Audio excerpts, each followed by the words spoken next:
हमारा देश जब बना, जब आज़ाद हुआ, बच्चा था वो, ठीक है। जैसे आपके घर में एक छोटा बच्चा पैदा होता है, वो धीरे धीरे बड़ा होता है। आज हमारा देश 78 साल का जवान हो गया है, अभी पूरी तरीके से जवान नहीं है। अच्छा, 78 साल का जवान? हाँ, क्योंकि आपके देश की उम्र ज़्यादा है अभी। समझो अभी इसको समझो किशोरावस्था में, अभी जवान भी नहीं हुआ है। जवान भी मैं इसको तब मानूंगा जब हम किसी चाइना को भी पछाड़ दें, समझो मैं समझ लूँगा जवान हूँ। अमेरिका को जिस दिन समय पछाड़ दूंगा तो मैं समझूंगा कि अब देखो मैं मैच्योर हो गया, अब मैं परिपक्व हो गया। तो उस वक्त हमारे जब बच्चा मैच्योर हो गया और सिक्योर हो गया, सिक्योर हो गया। राज्य कोषीय खर्च से अगर मैं अपना देश में चलाता हूँ और जनता पे कर का भार कम डालता हूँ तो हमारी जनता मुझसे खुश रहेगी। लेकिन अगर मैं सोचूं कि सारा पैसा मैं कर से खर्च कर लूँ, हिंदुस्तान का 85% पैसा टैक्स से आता है, तो 85% टैक्स देने वाले हम ही आप हैं ना।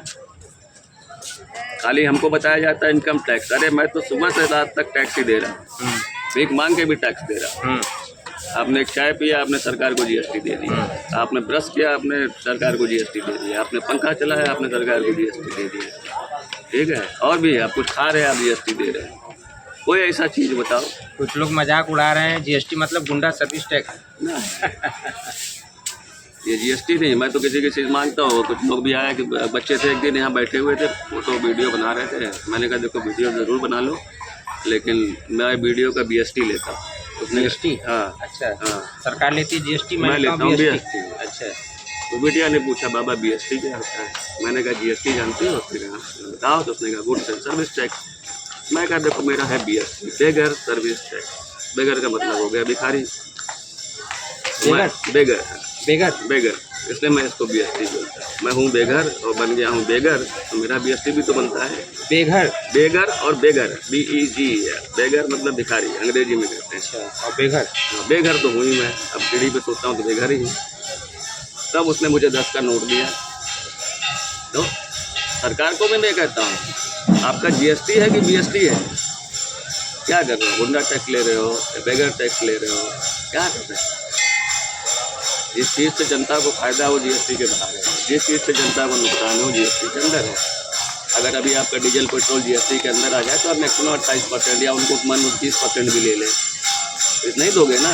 और आप दे रहे हो डीजल पेट्रोल पर सैकड़ों % टैक्स, 1000% टैक्स, 200%, 500% टैक्स है। अगर GST को, अगर हमारे जो मित्र हैं जो अल्कोहल का सेवन करते हैं, अगर उनको भी GST में ले दिया जाए तो आप जो एक बियर पीते हैं 150 में मिलेगी 40 रुपये की। तो फिर मैं क्यों, फिर हमें क्यों सजा दिया जाता है कि तुमने किसी का मर्डर कर दिया, तुमने किसी का चोरी कर लिया, तुमने बेविचार कर लिया, जब सब कुछ पेट में ही तय है। ये तो मेरे लिखा है, भविष्य में ही लिखा है, तो मुझे काम करना ही था। विरोधाभासी चीज़ें इतनी है और फिर हमें कहा जाता है कि नहीं तुम अपने जीवन में सुधार लाओ। अरे जब मेरे भाग्य में लिखा मैं कैसे सुधरूंगा? संभव है? अगर मुझे पहले से अगर ये चीज़ें सत्य हैं, अगर चाणक्य ने सत्य किया तो मैं कितना भी सुधरना चाहूँ, मैं थोड़ी देर के लिए अपने आप को छुपा सकता हूँ या अपना व्यवहार बदल सकता हूँ। लेकिन जो मेरा बिच्छू का काम है डंक मारना, तो डंक मारेगा ही। उसका स्वभाव है, वो कहाँ कर रहा है? वो तो अपना प्राण रक्षा के लिए कर रहा है। उसको नहीं पता है कि मैं उसकी जान बचाने जा रहा हूँ या उसको मैं कहीं अच्छा भोजन कराने जा रहा हूँ। उसको तो डर है मन में, अरे यार किसी ने मुझे उठा लिया, अब मैं जिंदा बचूंगा कहीं नहीं, मैं तो यहाँ से निकलना है, तो उसे डंक मार के निकलने की कोशिश कर रहा है। वो अपना स्वाभाविक कार्य कर रहा है। वैसे इंसान जो है जिसका जो स्वाभाविक नहीं है, कुछ के अंदर लालच है, आप उसको कितना भी सिखा लेंगे खत्म होगा। आप अपने ही घर में अंदाजा लगा लो, आपका स्वभाव अलग होगा, पत्नी का स्वभाव अलग होगा, बच्चे का अलग होगा, किसी का 1 रोटी में ही काम हो जाता होगा, किसी का 10 रोटी भी कम पड़ती होगी, किसी को कोई सब्जी अच्छी नहीं लगती होगी, किसी को 2 ही सब्जी बहुत पसंद होगी। तो स्वभाव है, ये नहीं बदल सकते। स्वभाव भाव से आता है? भाव स्वभाव से नहीं आएगा, भाव अपने आप आता है। भाव का मतलब, भाव से स्वभाव बदलता है ना? भाव से स्वभाव बदलेगा। भाव का तो मतलब ही समर्पण है और कुछ नहीं है। मैं डेडिकेटेड हूँ। अगर मुझे किसी के लिए प्रति प्रेम है और मैं उसके लिए अपना सब कुछ समर्पित कर दे रहा हूँ। सब कुछ का मतलब आपके पास है क्या? सब कुछ आपके पास खाली अपना शरीर ही है, धन भी आपका नहीं होता। धन भी चला है मैंने, लक्ष्मी आज है कल किसी के पास होगी। वही नोट आपके जेब में है, आज किसी ने आपको दिया, किसी ग्राहक ने, आपने अपने सप्लायर को दे दिया, सप्लायर नोट को दे दिया, वो तो चल रहा है ना। बैंक में भी आप लेके सोचे कि वही नोट क्या है, आपको मिलेगा जब जाएंगे विड्रॉ करने, दूसरा नोट मिल सकता है, तीसरा नोट मिल सकता है। तो आपका जो शरीर है, आपका जो दिमाग है, यही आपका अपना है। और जब तक आप जीवित हैं तभी ये भी साथ छोड़ के जाता है। बहुत चीज़ें विरोधाभासी है। वहाँ को कैसे बदलोगे? किसी का तो वहाँ बदल, उसको आप समझाओगे तो कुछ दिन के लिए, कुछ समय के लिए कुछ बदल सकता है, थोड़ा बहुत कर रहा है काम, लेकिन चोरी छुपे कर रहा है। क्योंकि अगर मान लो मुझे गुटखा खाने की आदत है तो मैं तभी छोड़ूंगा या तो मुझे डॉक्टर मना कर दे या तो मेरा शरीर मना कर दे। डॉक्टर की बात भी शायद न मानूं। जब मेरा शरीर कहे मैं थक गया हूँ चबाते चबाते, अब न दो मुझे, तो मुझसे अपने आप छूट जाएगा। तो मुझे ही मालूम है खाना खराब है, उससे नुकसान होता है, लेकिन आदत स्वभाव बन गया। और कुसंगति से निकलना बहुत मुश्किल है। सज्जन का मिलना बहुत मुश्किल है। सज्जन नहीं मिलेंगे आपको, जिसको साधु कहते हैं। साधु बहुत जल्दी नहीं मिलते। सैकड़ों लोगों में कोई आपको एक दो सज्जन पुरुष मिलेंगे। आपको उसके लिए कहीं पहाड़ पे जाने की जरूरत नहीं है। सज्जनता दिखती है लोगों के अंदर। जो सज्जन है आपको दिख जाएंगे। जो दुर्जन है वो तो मान लीजिए उनकी कहानी होती है, उनको देखना भी नहीं पड़ेगा। उनके आने से पहले उनकी कहानी आ जाती है। फलनवा देखो आ रहा, नाको मंगल सिंह, मलकान सिंह, फूलन देवी, उनके नाम पहले आ गए, क्योंकि उन्होंने साधुवाद छोड़ करके कुछ और बात पकड़ दिया। लेकिन वो अपने क्षेत्र में आगे निकल गए। अब यही देखो हमारे यहाँ का सिस्टम है। पूरे दुनिया को मालूम है फूलन देवी ने इतनी हत्याएं की, उसके बाद भी वो मिर्जापुर के सांसद बन गए। मुलायम सिंह जी के वरदहस्तों में। अब यही कहते हो कि आप तो लोग कहते हैं कि पहले की सरकार अच्छी थी कि अब की सरकार अच्छी है, पहले की कार अच्छी थी कि अब की कार अच्छी है। न पहले की अच्छी थी न अब की अच्छी है। अच्छी जो तब हो जब कोई सरकार सच्ची हो, जब सच्ची होगी तो अपने आप अच्छी होगी। तो सच्ची हो न कार अच्छी न सरकार अच्छी। जो पहले की बात सच्ची थी वो आज भी सच्ची है। वही सच्ची है। बात अच्छी है और बात सच्ची है। और सब बातों से ही है।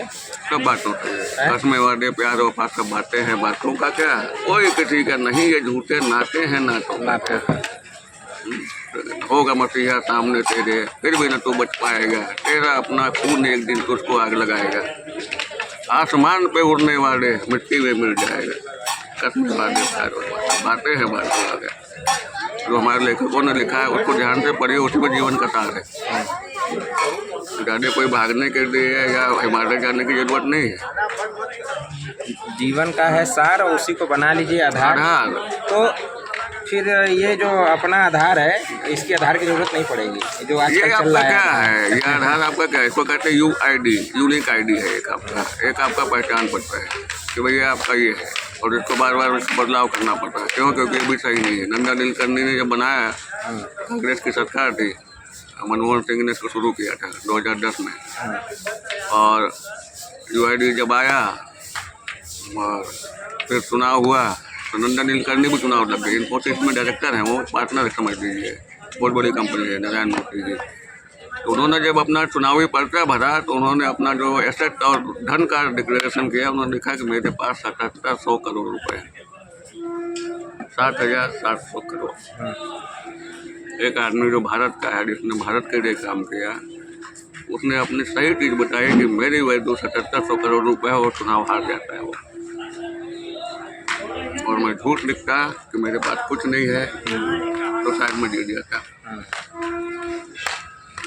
जिस आदमी का वर्थ इतना बड़ा हो, जिस आदमी ने इतनी पढ़ाई की हो, क्या हमारा सांसद नहीं होना चाहिए? और भी ऐसे जगह से लड़ा जहाँ पे लोग अपने आप को पढ़ा लिखा बोलते हैं। बेंगलोर से तो चुनते तो पब्लिक है, पब्लिक चुनते हैं ना। तो वही जो सुबह उन्होंने पूछा कि पहले की सरकार अच्छी की आज की सरकार अच्छी, लोग कब के अच्छे हैं आप उसको निष्कर्ष निकाल लीजिए। अगर पहले के लोग खराब थे तो पहले की सरकार खराब थी, आज की अगर लोग खराब है तो आज की सरकार खराब है। अपने ऊपर मंथन करिए ना, अपने ऊपर करिए मंथन कि हम किसको दे रहे हैं समर्थन। लोकतंत्र में आपको है अधिकार कि आप बदल दे सरकार। लोकतंत्र में आपको है अधिकार है कि आप बदल सकते हैं सरकार। लेकिन अब जब तक आप खाली ये देखोगे कि अगर यार हमारे जाति का है या फिर हमारे धर्म का संप्रदाय का है, चीज़ें वहीं गड़बड़ होनी शुरू हो जाती हैं। समझ गए ना। हम पहले क्या देखते, फलनुआ को देना है, ढिकनुआ को देना है, तो ये है ना। फिर उसके बाद और कहाँ गड़बड़ हो जाता है, जब मामला आ जाता है 80-20 पे, 80-20 जानते हैं ना। हाँ। जब मामला 80-20 पे आ जाता है तब मामला और गड़बड़ हो जाता है। तब लगता है सबको कि मेरे जीवन पे संकट आ गया, ठीक है ना। अगर मैं इसको जिता दूंगा तो ये तो जीने नहीं देगा। ये डर दिखा के भी राजनीति होती है। पब्लिक इसके लिए भी कई बार खुद को नहीं चाहते हुए भी, मुझे राजेश पसंद नहीं है लेकिन राजेश को मैं इसलिए जिता दूंगा कि वो राजेश 80 वाला है। 20 वाले को दूंगा तो बहुत बदमाशी करेगा ये। हो सकता है राजेश से ज़्यादा 20 वाले को दूंगा तो कहीं मेरे ऊपर न 20 पड़ जाए। 20 न पड़ जाए। इसीलिए कहा ना, कटोगे तो बटोगे। राजनीति सिर्फ डर का धंधा और कुछ नहीं। आप राजनीति जो है डर का धंधा, सिर्फ डर का धंधा, धर्म डर का धंधा, धर्म भी डर का डर का धंधा है। धंधा। अगर डर ना हो हमारे आपके मन में तो हम 1 रुपया दान न करें। और राजनीति में अगर डर ना हो आपको तो आप वोट भी शायद न करने जाए। छोड़ो यार, कोई मतलब नहीं। अब बहुत लोग करते भी नहीं है, बहुत लोग शायद इसीलिए नहीं करते हैं। अच्छा, मरने का डर दिखाया जाता है, चाहे धर्म में हो चाहे राजनीति में हो। डर तो दिखाया जाता है डर, लेकिन हम तो मर उसी दिन जाते हैं जिस दिन डर जाते हैं। मैं आपको सिंपल उसके बाद हम जिंदा लाश हैं। जिंदा लाश अभी भी है। देखो मैं तुमको सिंपल एक कैलकुलेशन सुनाता हूँ, है ना। ये वोटिंग सिस्टम के बारे में आप अगर एवरेज लगाएंगे तो जब लोकसभा का चुनाव होता है, विधानसभा में थोड़ा ज़्यादा कास्ट हो जाता है वोट। मेरे हिसाब से अगर पूरा हिंदुस्तान का एवरेज निकाल लेंगे तो कितना चाहिए, 50% से ज़्यादा वोटिंग नहीं होती, ठीक है। 40 के ऊपर नहीं होता है, 50 ही मान लेते हैं, क्या करना है, ठीक है। हमारी जनसंख्या जो है 140 करोड़, वोटर हमारे पास मुश्किल से 40 करोड़ होंगे, ठीक है। सब तो कितने होंगे, सब थोड़ी वोट करते हैं। आप आधा कर दो, उसमें बच्चों को निकाल दो, तो मेरे हिसाब से 40 करोड़ से ज़्यादा वोटिंग नहीं होता होगा। 40 करोड़ वोटिंग है, पूरे पड़ता है 20 करोड़। नहीं, इतना मैं मान लेता हूँ। 40 करोड़ वोटर है तो आधा पड़ता है ना। चलो आधा ही मान लो, 20 करोड़। 20 करोड़, हाँ चलो 20 करोड़ मान लिया। और जीतने के लिए चाहिए 10 करोड़। और 20 करोड़ में भी सबको मिलता है कुछ ना कुछ। हाँ। अब ये समझो कि जीतने के लिए आपको क्या चाहिए, 10 करोड़। हाँ। 140 करोड़ लोगों का भविष्य 10 करोड़ लोग तय कर देते हैं। और हम कहेंगे कि हमने पूरे हिंदुस्तान का वोट ले लिया। आपने कहाँ ले लिया?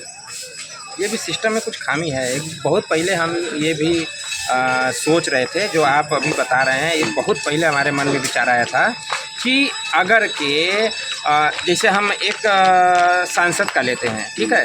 सांसद ने 51% वोट पाया, वो जीत गया। मतलब जितनी वोट पड़ा, 51% वोट पाया, वो जीत गया। 49% उनको नहीं मानते थे तभी नहीं दिए, लेकिन वो 51% वाला उन 50% पे भी शासन करेगा। बिल्कुल करेगा।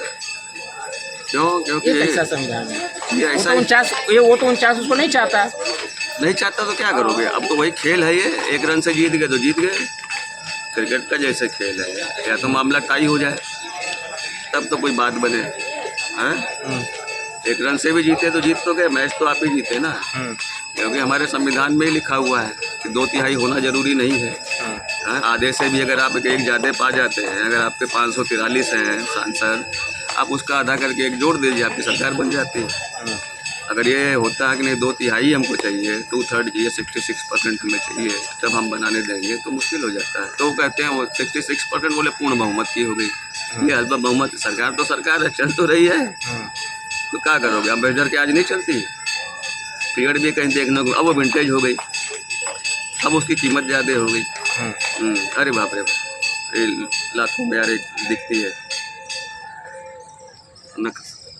जब तक नहीं सुधरेंगे हम और आप, चाहे कार हो चाहे सरकार, है ना, उसमें डालना पड़ेगा अपने कोई पेट्रोल। और लोकतंत्र में नहीं करना होगा सिर्फ एक का जाप, एक का जाप कभी नहीं करना है। मैं तो हमेशा कहता हूँ, अगर मैं इस पार्टी का हूँ, काहे का उस पार्टी का हूँ। आप तो पहले सीधे अपने ऊपर से, हर व्यक्ति अपने ऊपर से पार्टी का मोहरे हटा लेना चाहिए। पहले चीज ये सुनो, जो अच्छा करेगा मैं उसका करूँगा। और अभी देखो, कुछ लोग ऐसे होते हैं, मैं एक ऐसे आदमी को जानता हूँ, मैं जब अपने काम धंधा बिजनेस करता था तो अक्सर मुझसे मिलने आता था।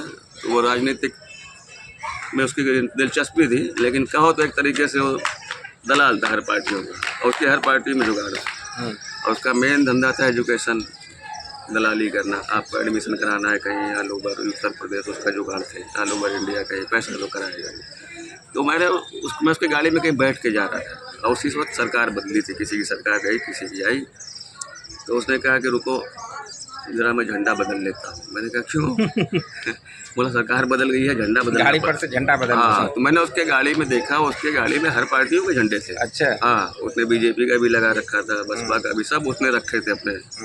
और जो बाहर जो गाड़ी के अंदर छोटा डंडा होता है ना, वो उसमें झंडा लगा देता था, वो उस पार्टी का हो गया, है ना। मैंने कहा ये क्या तरीका है? बोला देखो जिसकी होती है सरकार मैं उसी पार्टी का हो जाता हूँ। ये कार उसी को जाती ये कार उसी की हो जाती है। जो मुझ में डालेगा पेट्रोल मैं उसी का उठाऊंगा भाड़ा। अब नहीं डालोगे पेट्रोल तो मैं कैसे करूँगा अपना गुजारा? तो ऐसे ऐसे भी लोग हैं। और अभी किसी से पूछोगे तो ऐसे ही लोग ज़्यादा हैं। हाँ, कोई अगर होगा 100 साल का भी ना तो बोलेगा मैं तो बचपन से बीजेपी को वोट देता हूँ। अरे बच्चों बीजेपी को बने हुए तो 1980 में तो बनी है, तुम बचपन से किसको दे रहे थे? चीज़ें तो वो भी है, कब जनसंघ बना, कब बीजेपी बना, कब कितने नेता है, कौन बना, कब कांग्रेस बना, क्या था, हमारा देश कब आज़ाद हुआ, उस वक्त क्या पोजीशन थी। 30-35 करोड़ हम लोग थे, आज हम लोग 140 करोड़ हैं। हमारा देश जब बना, जब आज़ाद हुआ बच्चा था वो, ठीक है। जैसे आपके घर में एक छोटा बच्चा पैदा होता है वो धीरे धीरे बड़ा होता है। आज हमारा देश 78 साल का जवान हो गया है, अभी पूरी तरीके से जवान नहीं है। अच्छा, 78 साल का जवान? हाँ, क्योंकि आपके देश की उम्र ज़्यादा है अभी। समझो अभी इसको समझो किशोरावस्था में, अभी जवान भी नहीं हुआ है। जवान भी मैं इसको तब मानूंगा जब हम किसी चाइना को भी पछाड़ दें, समझो मैं समझ लूँगा जवान हूँ। अमेरिका को जिस दिन समय पछाड़ दूंगा तो मैं समझूंगा कि अब देखो मैं मैच्योर हो गया, अब मैं परिपक्व हो गया। तो उस वक्त हमारे जब बच्चा मैच्योर हो गया और सिक्योर हो गया, सिक्योर हो गया। तो हाँ, हमको अगर देखो क्या बताते हैं, आपके घर में बच्चा है, आप अपने बच्चों को किससे कंपेयर करते हो? अगर आपके पड़ोसी का बच्चा एक जो है 30% लेके आए, आप उससे कंपेयर नहीं करोगे। दूसरे पड़ोसी का बच्चा ले आए 90%, तो अपने बच्चों को उसका एग्जाम्पल देते हो। देखो 95 का बच्चे का देखे 90% लाए, तुम कितना लाए? 60%। बच्चे के मन में क्या आएगा? 30 वाले का देंगे, अरे बाप बोल रहे हैं फेल हो गया, उसको नहीं कोई कहता है हम तो पास हो गए कम से कम। तो हमारा देश कुछ ऐसे ही है। अच्छा, तो फलानुआ जो था चौकी इंचार्ज दरोगा, उसके समय में चोरी नहीं होता था, अब मेरे समय में एक तो चोरी हो गया तो हल्ला कर रहे हो। ये है सरकार। आपने उनको देखा उन्होंने कितना चोरी किया, आप उनको तो कुछ नहीं बोले। हमारे यहाँ एक छोटा सा हो गया था, आप मुझे बोल रहे हो। अरे तो हम तुमको क्यों बदल के लेके आए? चौकी से उस इंचार्ज को हटा के आपको क्यों चौकी इंचार्ज बनाया गया? इसीलिए बनाया चाहते थे कि भैया उन्होंने वो काम ठीक नहीं कर रहे थे, इसलिए आपको जिम्मेदारी दी जाए। सरकार का काम क्या है? हम क्यों बदलते हैं? भैया वो काम नहीं ठीक कर रहे, इसलिए हम आपको दे रहे हैं। आप नहीं करोगे हम आपको ही बदल देंगे। दे दो, आप नहीं करोगे तो हम आपको ही बदल देंगे। ये बदलने का जो बदलाव का पावर है हम तो वही खो रहे हैं, इसलिए अपना मान सम्मान इज्जत सब धो रहे हैं। मत खो, क्योंकि हमने बस मन बना लिया है बस यही कब तक? क्या बनाना चाहते हो अपने देश को, रसिया या चाइना? कभी आप वहाँ के नागरिकों से पूछेंगे तब न मालूम पड़ेगा। हम यहाँ बैठ के कश्मीर की समस्या नहीं जान सकते, हमें वहाँ जाना होगा, हमें वहाँ समय बिताना होगा, तब हमें मालूम पड़ेगा कि वहाँ के लोग आखिर क्यों अपने जान पे खेल रहे हैं। आचार्य प्रशांत आजकल मोबाइल में बोलते जा रहे हैं तो उनको सुन लेते हैं। वो कहें कि पहले तो अपने देश के लोग दूसरे देश में जाते ही नहीं, जाना चाहिए, देखना चाहिए। बिल्कुल। समस्या कैसे जाओगे कैसे? आज हमारे देश की आर्थिक स्थिति क्या बहुत अच्छी आप मानते हो? अगर मुझे यहाँ से कश्मीर भी जाना है, अगर मुझे जाकर के वहाँ धारा 370 के बारे में देखना है कि हटने से क्या क्या बदलाव आ गए, कितनी इंडस्ट्री आ गई, कितने होटल आ गए, कितने जो है कि दूसरे शहर वाले बैठे बैठे जो टीवी दिखा रहा है उसी को मान ले रहे हैं। कितने जो है कि तो बात तो वही आ गई कि आईना झूठ बोलता है। आईना झूठ बोलता है, ये भी तो आईना ही है। ये भी आईना, ये झूठ बोलता है। देखो प्रतिबिंब जो अपनी परछाई भी कई बार अपने को धोखा देती है, भी कई बार कंफ्यूज कर देती है, क्योंकि जैसे जैसे सूरज का जो डायरेक्शन बदलेगा आपकी परछाइयाँ बदलने लग जाती है। और दिन भर में एक ऐसा समय आता है कि जब आपकी परछाई गायब हो जाती है। ऊर्ध्वाधन जब होगा सूरज का तो उस वक्त आपकी परछाई नहीं दिखाई देगी, जब एकदम सर पे होगा, आपके सर पे होगा। तो इसलिए कहते हैं बुरे वक्त में परछाई साफ छोड़ देती है। वो बुरा वक्त इसलिए कहा गया कि उस वक्त तापमान इतना तगड़ा होता है, चीज़ें बदलती हैं। अगर कश्मीर का डेमोग्राफी जानना, देखो वहाँ पे 95% से ज़्यादा मुसलमान हैं, वहाँ हिंदू नहीं है, ना के बराबर ही समझो, ठीक है। वहाँ का हिंदू भी लगभग खान पान में मुसलमान ही है। जहाँ तक मैंने पढ़ा वहाँ ब्राह्मण भी गोश्त खाते हैं। हाँ, और वहाँ का फ़र्क ये है कि जो मुस्लिम है वो भेड़ का खाते हैं और ब्राह्मण जो है बकरी का खाते हैं। ये भी मैंने पढ़ा थी। समस्या क्या है कि यहाँ पर जिस चीज़ की अधिकता ज़्यादा है, बहुलता ज़्यादा है, उसको कैसे कंट्रोल करोगे? आपने इतने सारे फौज लगा दिए।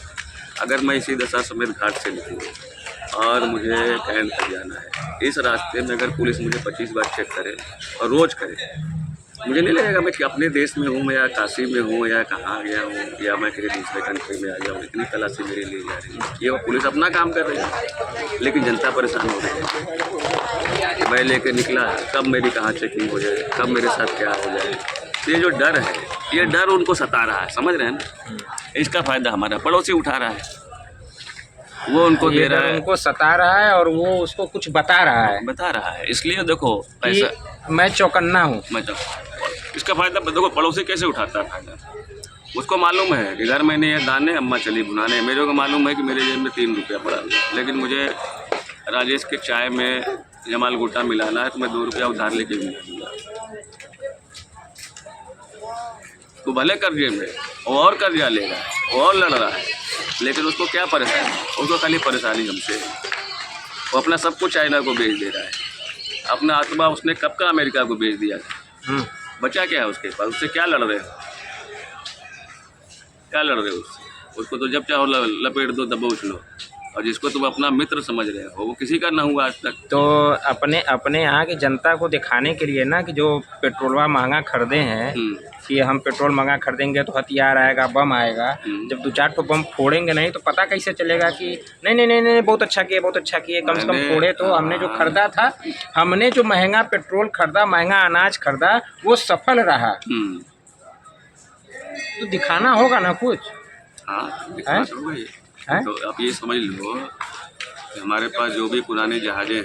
अच्छा, एक चीज़ और मन में आता है, जैसे ये दिखाते हैं कि मुगलों ने इतना अत्याचार किया, ये किया मुसलमानों ने। ब्रिटिश क्या कम अत्याचार किए? तो जाके ब्रिटिश से लड़ लेंगे। नहीं, चक्कर क्या है, मुगलों ने अत्याचार किया मैं भी मानता हूँ, चलो ठीक है। सारों ने नहीं किया, कुछ ने किया। उन्होंने भी अपने धर्म के नाम पे किया। जो आज आप कर रहे हो वो मुगल कर रहे हैं। उन्होंने भी अपने धर्म को बड़ा करने के लिए जबरदस्ती धर्म परिवर्तन, अपने साम्राज्य को बढ़ाने के लिए दूसरे पे आक्रमण करते थे। लोकतंत्र तो था नहीं, राजतंत्र था। अब क्या समस्या है कि जब आप अंग्रेजों के खिलाफ लड़े तो 1857 की पहली क्रांति हुई। उसका लीडर कौन था? किसको बनाया? झांसी की रानी तात्या टोपे ने मिल करके बहादुर शाह जफर को। He was the leader. वो ही लीडर थे जो बहादुर शाह जफर थे। उनको बहुत उम्र के थे। वो मुगलों के बन जाएगा। चाय पिलाएंगे? पिला दीजिए। आना पड़ेगा। तो समस्या ये है कि आपके साथ लड़ा कौन? नहीं पिलाई यहाँ पे आप लाए। अरे ठीक है। तो उस वक्त तो हम भाई थे जब हम मुगलों से लड़ रहे थे, अंग्रेजों से, है ना? चाहे किसी को आप देख लो, चाहे एक नहीं कितने नाम होंगे, मैं भूल रहा हूँ शायद अभी। और जैसे अंग्रेज यहाँ से गए वो हमारा ही भाई हमारा दुश्मन हो गया। हम लोग को यही कहा जाता है ना कि अंग्रेजों ने डिवाइड एंड रूल कर दिया। अंग्रेजों ने कुछ नहीं किया, ये आज़ादी के पहले से ही तय था।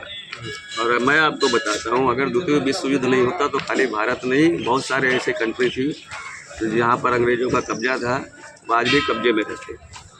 वो तो इतना टूट गए थे कि उन्होंने अपने आप को समेटना शुरू कर दिया। देखो सारी कंट्री आज लड़ती है, सबसे ज़्यादा लड़ता अमेरिका है, लेकिन आप ब्रिटिश को देखो, ब्रिटिशों ने लड़ना बंद कर दिया। उन्होंने बहुत लड़ाई की, उन्होंने बहुत साम्राज्य इकट्ठा किया, बहुत पैसा इकट्ठा किया। उन्होंने लगा नहीं, इतना करने के बाद भी अगर मेरे देश में भुखमरी हुई, प्रथम वर्ल्ड वार हुआ, उसके बाद में ब्रिटेन की हालत ये हो गई थी कि वहाँ के लोगों के पास खाने के लिए दिक्कत हो गई। अच्छा, जापान का किसी से झगड़ा नहीं सुनाई देता है? बिल्कुल, सबसे बड़ा बम तो वहीं गिरा, हिरोशिमा और नागासाकी। वो क्या बदला नहीं लेना चाहता? नहीं, ये बदले की भावना रखना गलत। उसने उस चीज़ से सीख लिया कि छोटा सा देश एक तो हमारा जो बर्बादी होनी थी तो हो गई, तो उसने अपने आप को उसका डायरेक्शन चेंज कर लिया, दिशा बदल लिया। उसको मिल गया फायदा। डायरेक्शन बदलने से उसको फायदा मिल गया। किसी से झगड़ा नहीं सुनाई देता? नहीं, अब किसी झगड़ा नहीं सुनाई देता। वो अपने आप में मस्त रहता है। उसने तकनीक अपनी बढ़ा ली, है ना। वो अपनी टेक्नोलॉजी पे, अभी हथियारों का झगड़ा क्या है, हथियारों का झगड़ा ये जो यहाँ वहाँ बाम तीन हेन तेन, इतना बड़ा बाजार है, समझ रहे हैं। बेचने वाले कुछ ही देश हैं जो अच्छे हथियार बनाते हैं, जो आगे हैं। अमेरिका हो गया, रसिया हो गया, फ्रांस हो गया, और यूक्रेन हो गया। तो इनका तो जो नुकसान हो रहा है पब्लिक का हो रहा है, और बाकी तो हथियार बेच के कमा लेंगे, क्योंकि इन्होंने तो क्या किया है उसका प्रदर्शन करके दिखा दिया ना। लाइव भैया लाइव डेमो दिया उन्होंने कि देखो मैंने इस वाले फाइटर प्लेन से इतने लोगों को मार लिया है, देखो मेरी मिसाइल ऐसे काम करती है, देखो मेरा ये फाइटर प्लेन कितना तगड़ा है। तो हम आ जाते हैं लालच में, हम निकल जाते हैं खरीदने। अरे यार, लेकिन जब आप उसके पास जो सबसे अच्छी तकनीक है वो अपने लिए रखता है, वो जो उसका आउटडेटेड जो जनरेशन हो जाता है वो उसको बाजार में बेच देता है, उससे पैसे आगे। और मुझे मालूम है कि ये कार मेरी है, तो मुझे मालूम है कि इसमें से मैं एक तो छोटा सा कार भी यहाँ से निकाल दूंगा तो कार बेकार हो जाएगी। इसका एग्जाम्पल मैं देता हूँ, अफगानिस्तान में उन्होंने इतने हेलीकॉप्टर, इतने जहाजें, इतने हथियार छोड़ दिए, उनके किसी काम नहीं है, क्योंकि उन्होंने उसका टेक्निक ही साला निकाल ले गए वो। हाँ, उड़ ही नहीं पाए, उड़ा ही नहीं पाए वो। ट्रोलिंग अपने हाथ में, बस लो उसको कबाड़ बना दिया, बेच लो कबाड़ में। जिस चीज़ की कीमत, मोबाइल आपका चल रहा है, इसमें से अगर मैं सिम निकाल दूँ बेकार है, इसमें जब तक सिम न डालोगे किस काम करेंगे। या सिम पड़ा हुआ है, ऐसा भी सिस्टम होगा कि वहीं बैठे बैठे वहीं से सिम बंद हो जाएगा। हम कह रहे सिम पड़ा है, रिलायंस वाला अपना टावर ही बंद कर दे, बंद कर दे तो कहाँ से चलेगा? नहीं चलेगा, सिम निकालने की जरूरत नहीं पड़ेगी, होता ही है। सिग्नल मिलना बंद तो काम करना बंद हो गया, काम करना बंद हो गया। तो वही सब ये बाजार है, ये सब अपना अपना काम कर रहे हैं, धंधा कर रहे हैं, सब देश के नाम पे करते हैं कि मैं देश के लिए करता हूँ। ये अपने देश की समस्या नहीं है। अब देखो वहाँ का ट्रम्प को देख लो, ट्रम्प पिछली बार हार गए, उनको जेल तक जाना पड़ा, लेकिन वहाँ की जनता ने फिर उसको चुन के, लेकिन वहाँ का एक सिस्टम अच्छा है। वहाँ का सिस्टम मुझे इसलिए पसंद, तो वहाँ का संविधान छोटा है, दुनिया का सबसे छोटा संविधान अमेरिका का। हाँ, और सबसे बड़ा संविधान हमारा है। क्योंकि आप देखो 100 पन्ने की किताब अगर मैं आपको दे दूं तो आप शायद पढ़ेंगे भी नहीं, लेकिन अगर मैं तुम्हें 2 पन्ने की किताब दूं तो आप उसको एक बार तो पढ़े लेंगे। अच्छा, इतना बड़ा संविधान लिखने के बाद अगर कुछ ऊंच नीच हो जाता है तो फिर यही हमारा धर्म कहता है कि तो विधि का विधान है, ये तो विधि का, फिर काहे लिखा संविधान है। मैंने अभी आपको क्या बताया थोड़ी देर पहले कि जब चाणक्य कहते हैं कि हमारा कर्म धर्म, हमारा आयु सब निर्धारित है पहले से, तो मैं कहाँ कुछ गलत कर रहा हूँ। मैं ऐसा क्यों हूँ, मैं ऐसा क्यों हूँ, मैं ऐसा हूँ इसलिए वैसा हूँ। हमारे यहाँ खुद ही है। अब देखो छोटा सा संविधान है, बड़ी सी कंट्री है ना, फिर भी लोग वहाँ सुख है, वो भी खुश है, मस्त है। क्यों? क्योंकि उनके पास पैसा है। राजकोषीय खर्च से अगर मैं अपना देश में चलाता हूँ और जनता पे कर का भार कम डालता हूँ तो हमारी जनता मुझसे खुश है। लेकिन अगर मैं सोचूं कि सारा पैसा मैं कर से खर्च कर लूँ, हिंदुस्तान का 85% पैसा टैक्स से आता है, तो 85% टैक्स देने वाले हम ही आप हैं ना। खाली हमको बताया जाता है इनकम टैक्स, अरे मैं तो सुबह से रात तक टैक्स ही दे रहा हूँ, भीख मांग के भी टैक्स दे रहा हूँ। आपने एक चाय पिया, आपने सरकार को जीएसटी दे दी, आपने ब्रश किया, आपने सरकार को जीएसटी दे दी, आपने पंखा चलाया, आपने सरकार को जीएसटी दे दी, ठीक है। और भी आप कुछ खा रहे हैं, आप जीएसटी दे रहे हैं। कोई ऐसा चीज़ बताओ। कुछ लोग मजाक उड़ा रहे हैं, जीएसटी मतलब गुंडा सर्विस टैक्स ना, ये जीएसटी नहीं। मैं तो किसी की चीज़ मांगता हूँ। कुछ लोग भी आया कि बच्चे थे एक दिन यहाँ बैठे हुए थे, फोटो वीडियो बना रहे थे। मैंने कहा देखो वीडियो ज़रूर बना लो, लेकिन मैं वीडियो का BST लेता हूँ। उसने जीएसटी? हाँ, अच्छा, हाँ, सरकार लेती है जीएसटी, मैं लेता हूँ BST। अच्छा, तो बेटिया ने पूछा बाबा BST क्या होता है? मैंने कहा GST जानती हो? उसने कहा बताओ। तो उसने कहा गुड्स एंड सर्विस टैक्स। मैं कहा देखो मेरा है BST, बेगर सर्विस टैक्स। बेगर का मतलब हो गया भिखारी,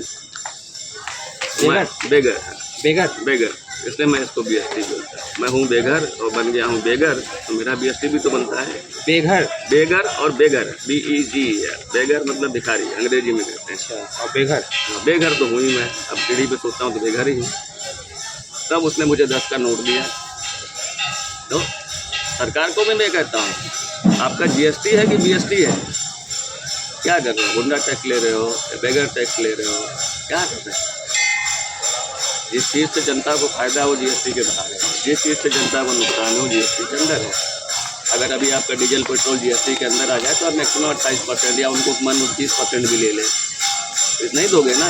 और आप दे रहे हो डीजल पेट्रोल पर सैकड़ों % टैक्स, 1000% टैक्स, 200%, 500% टैक्स है। अगर जीएसटी को अगर हमारे जो मित्र हैं जो अल्कोहल का सेवन करते हैं, अगर उनको भी जीएसटी में ले दिया जाए तो आप जो एक बियर पीते हैं 150 में मिलेगी 40 रुपये की।